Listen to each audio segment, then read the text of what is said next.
Today is Monday, November 19, 2012. As we all know, I was hurt on 3/21/2009.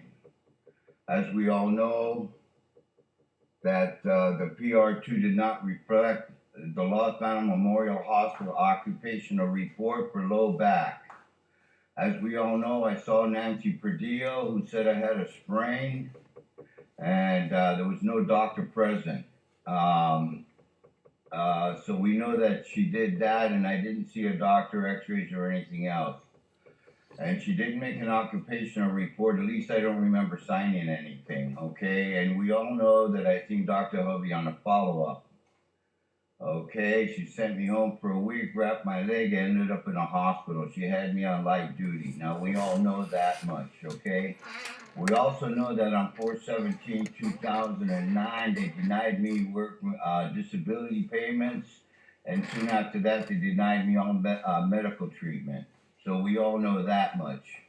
Okay, behind a PR2 report that did not refer to the Los Angeles Memorial Hospital occupational report, which stated that I went in there for left leg pain, the same thing I saw Nancy Perdillo, a technician who gives a drug and alcohol test, who said it was a sprain.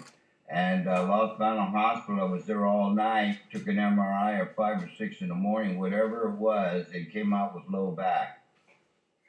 We also know that Dr. Hovey knew about it, sent the letter to Safeway, and Safeway replied that I thought you said it was a sprain. So the insurance company knew that I had a low back and that I was in a hospital.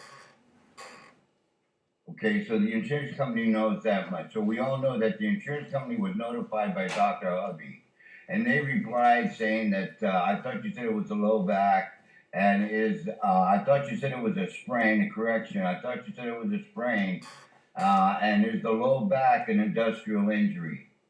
Well, there was no reply or anything, and I had a referral from the hospital, Dr. Yip and Perlosi. Now, the hospital didn't give a referral. They suggested Dr. Baby in Modesto, California. Okay, so anyway, I passed it on to Dr. Hovey. Long story short, the insurance company knew, Safeway knew, and everybody knew, okay, that it was a low back, but it wasn't referred to in a PR2 report. Nothing was mentioned about referrals, a Los Angeles Hospital, low back, nothing, okay? So now we know all of that. We also know that they didn't produce any evidence whatsoever, not even one document. And we also know that they didn't follow contractual procedure, let alone company policy. We also know that I've been denied medical treatment and disability payments since 2009, 4/17/2009. And this is Monday, November 19, 2012. I've been told to go to work at least 3 or 4 times. I've been denied to go back to work regarding a notice of offer of work, which there is work available. Now, we all know they didn't honor that, but they took the money. But they didn't fulfill their obligation, okay, by working me the 1 year. And I asked for automatic retirement on my birthday in 2013, which is September 7th, 2013. That's my birthday. So we all know I asked for that. And back pay and benefits from December 7th, 2010. We also know that there is conflict of liability, and from 4/17/2009, and I received another from the EDD conflict of liability in November or October of 2012. They ran out of money. They're going to continue my payments. I sent them all the necessary documents to establish the fact that I qualify for disability or unemployment. In case either one ran out, they would continue my payment. So we all know that's a workman comp issue, so they shouldn't deduct anything from my back pay from December 7th, 2010. Now, all that being said, I I'm being denied my own treating physician, Dr. Yip, who received the occupational report from the Memorial Hospital, even though that Mr. Perlosi um, um, was on the phone with Safeway, and Diane said that he wasn't going to treat me anymore for whatever reason. And when I finally saw him, he was so shook up. I mean, the guy was a wreck, okay? And he heard that he wasn't going to treat me. But so we all know that I told him I hired an attorney. So he was, I guess you might say, forced to treat me. Okay, so we all know that, okay? And I filed for change in position for Dr. Yip, and they didn't approve it for whatever reason. And then they turn around and send me a MPM net, who I'm supposed to pick a treating physician from, and I don't understand that because 6 months before I got hurt, or let's say less than a year, I put in an application or a form which stated the code that said I'm allowed to have a treating physician, and I put Perlosi down and I gave it to Michelle Ortiz in Safeway. Now, if they accepted that, then why didn't they accept the fact that I picked Dr. Yip as my treating physician? I don't know why, and I don't have an answer. And any event, I'm only bringing that up is because I need a referral, and I'd rather have a referral from my personal physician who's been treating me for 20 years. Who would know better than Dr. Yip, who's been giving me a physical every year? So we also know that he's been my physician for 20 years plus, and the insurance company won't accept him. Okay, so now we know that I haven't received medical treatments, I haven't received any money, and the EDD says they're a conflict of liability, and they refuse to put me to work at least 4 times. Now we know I haven't been paid because the EDD ran out of money. And now I'm about to pick a treating physician for the MPM net because my attorney said to pick one. And he also said to fill out the notice of offer work that he received on the 2012 because I had 20 days to decide, but on December 7, 2020, they just flat out sent me home. And there was no reason for it. Now, why would they send a 72-year-old man with 2 kids in the university home? I have no idea. With 2 kids in the university, and my daughter is in her only needs 1 more year to complete her 4th year in the university in biology. So we know that that they're treating me indifferent, and they're not paying me, and I haven't had any medical access to any medical treatment whatsoever. Behind the PR2 report that did not reflect the Los Angeles Memorial Hospital occupational report. I don't know for sure, it seems like it was withheld. So now we know that whatever they're doing, they're not allowing me any access to any medical treatment, they're not sending me any money, and they're more or less forcing me to accept a doctor on the MP network without a referral from my personal physician. So we know that much. So we could say that my personal physician, Dr. Yip, is not allowed to make a statement or his deposition to be taken. Now we know all that, and we know about the PR2 report. So we got the PR2 report is not complete. I've been denied medical treatments and disability payments. I've been denied access to my personal physician that he's been my doctor for 20 years plus, so he's not allowed to make a statement or have a deposition taken. And we also know that a year in advance, I picked Perlosi as my treating physician, and it was okay because Michelle Ortiz accepted it, and I have a witness. And now, so we all know that they denied when asked for a change in position. Why, I don't know, because Perlosi is a chiropractor. And I need a doctor because of the low back. And why they accept a chiropractor over a doctor, I have no idea. But in any event, I've been blocked Board of Adjustments, I've been blocked, arbitration, and they just threw it on workman's comp. I haven't have a right to stand before a judge or receive any justice. They've been blocking everything. So, at the end of all this, I claim double standards. Okay? Because they did violate double standards.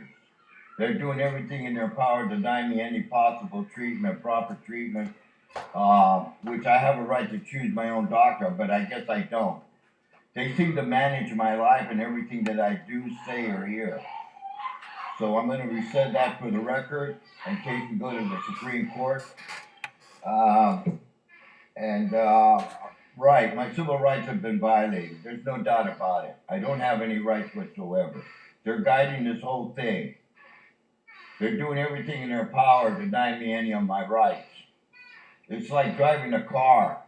They're trying to frame me. I'm assuming that fact. I'm not accusing them of that fact. I'm going to let that up to the judge to decide.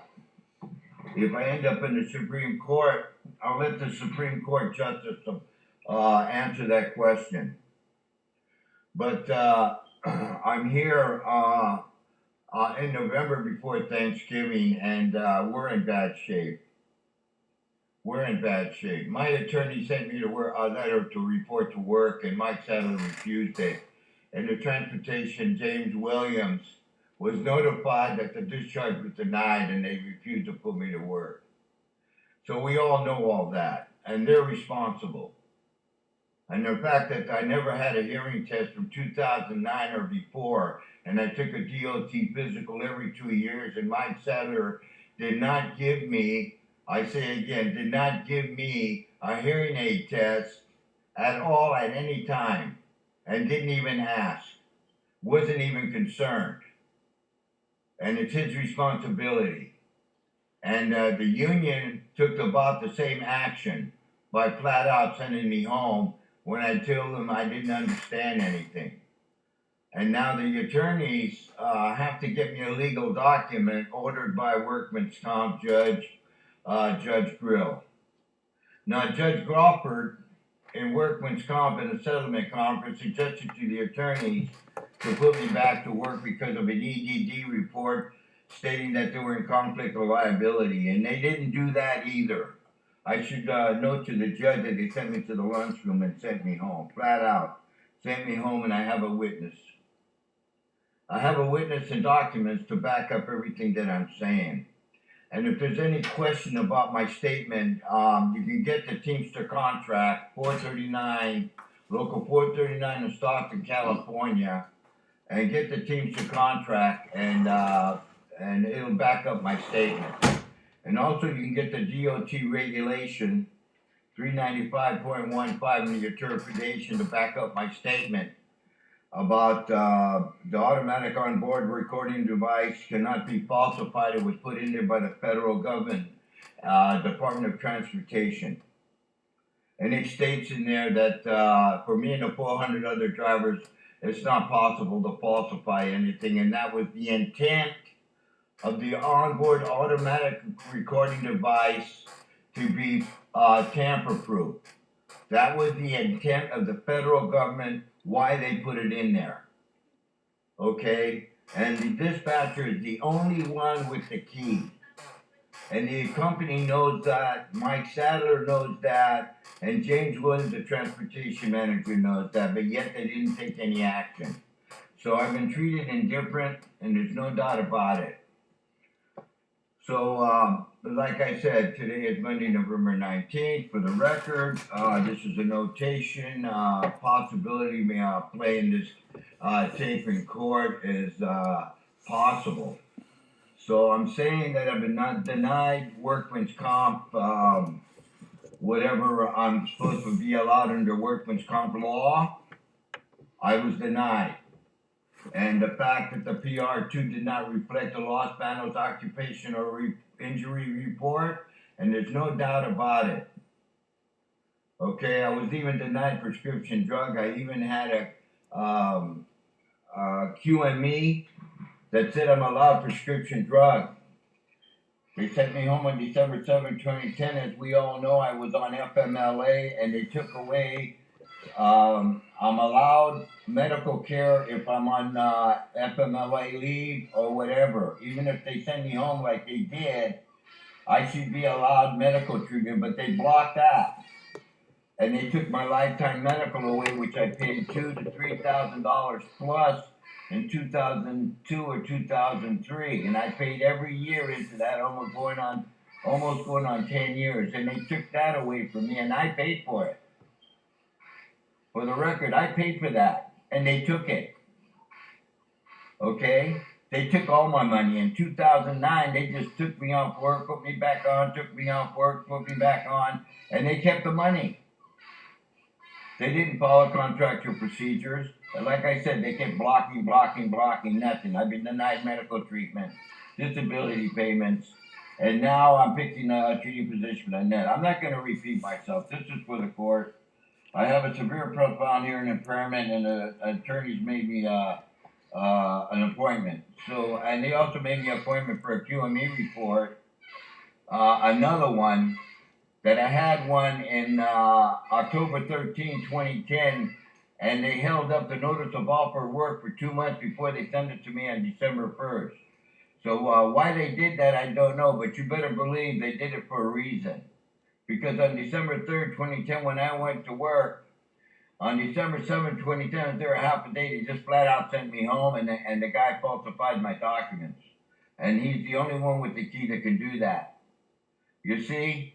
So I'm being treated indifferent, and I'm not getting paid, and they're taking my money and things that I paid for. And they have no right to do that. I didn't do anything wrong. I'm innocent. And I'm 72 years old, for Christ's sake. I got a wife and 2 children. Why is that? Why isn't it being allowed? What kind of person does that to a 72-year-old man? What kind of person does that to you, a 72-year-old man? And corporate must know about this. If they don't, they're going to sure soon find out about it. There's no doubt about that. So, because they got to pay me on my back pay from December 7, 2010, and because the unemployment and disability payments, the workman comp issue. And we're talking about 3 years of back pay, pension benefits, RSVP, etc., etc. And I'm sure there's penalties and interest included. And the question needs to be asked: why would Safeway Corporation flat out send a 72-year-old man with 2 children in the university, just flat out send him home and deny him workman's comp benefits and disability payments? Okay? They're creating the scenario, and I can prove it, and I have proved it beyond a reasonable doubt. So I'm hoping to pray to God in Jesus' name that I'm back to work before Christmas, because this will be the 3rd Christmas, and we're hurting. It's not right. Okay, so I claim double standards. I invoke Julio Zamora invokes double standards. Life is not fair. End of recording. And I like to know one thing that EDD mentioned to me that Safeway has no right to decide anything. They're in violation of conflict liability, and it's been that way since 4/17/2009. They do not have the right to decide anything, and they've been deciding everything since then. Now, I'm not sure about it because I'm not an attorney, but I'm sure that the judge knows if that's true or not. So I'm going to say that the EDD stated that they don't have a right to decide anything, but they did, and they denied me everything. And so for that fact, and they can verify everything that I said to be true and accurate. Now, why Mike Sadler and James Williams, the transportation manager, didn't take any action, that's for corporate to find out, not for me. And that's for the judge to decide whether he should put me back to work, and if not, that he needs to replace that lifetime medical that I paid for out of my pocket, because there was no reason for them to send me home on December 7, 2010 for no reason.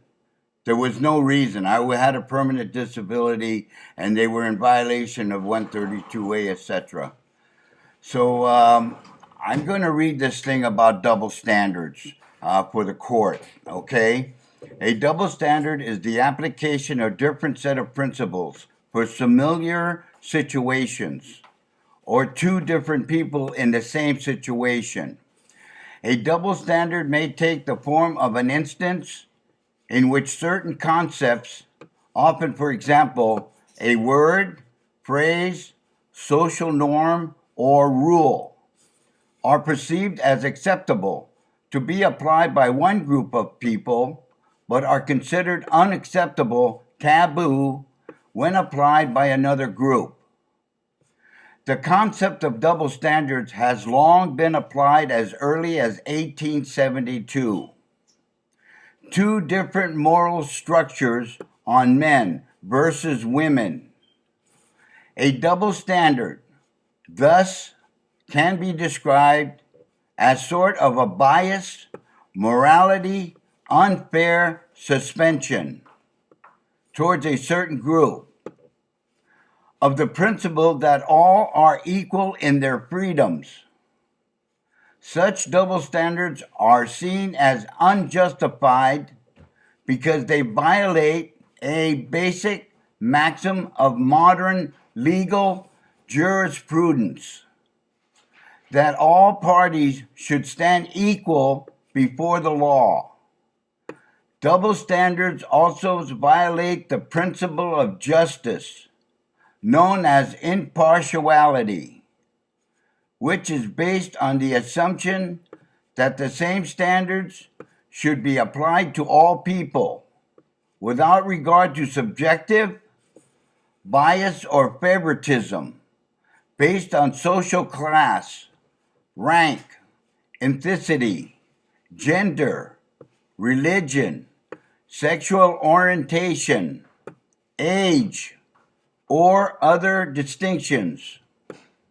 A double standard violates this principle by holding different people accountable according to different standards.